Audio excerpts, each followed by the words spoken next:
अकोला शहरात वाहन चोरीच्या घटनांमध्ये वाढ होत असल्याचं चित्र दिसत आहे.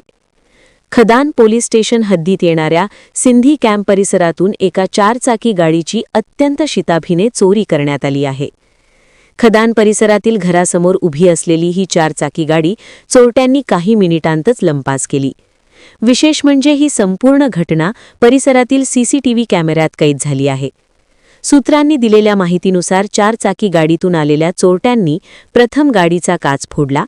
त्यानंतर त्यांनी लॅपटॉपच्या सहाय्याने गाडी सुरू केली आणि घटनास्थळावरून पसार झाले. सूत्रांनी दिलेल्या माहितीनुसार या चोरट्यांनी यापूर्वी एका शोरूममधून 4-चाकी गाडी चोरी केली. त्याच गाडीचा वापर करून त्यांनी ही दुसरी चोरी केल्याची माहिती समोर येत आहे. यामुळे ही चोरी पूर्वनियोजित असल्याचा संशय व्यक्त केला जात आहे. या प्रकरणी गाडी मालक नितीन नेभानी यांनी खदान पोलीस ठाण्यात तक्रार दाखल केली आहे.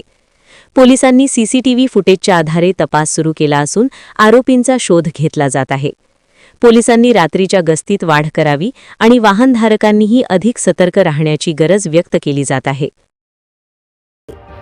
ताज्या बातम्या आणि घडामोडी बघण्यासाठी महाराष्ट्र मेल या चॅनलला लाईक आणि सबस्क्राईब नक्कीच करा.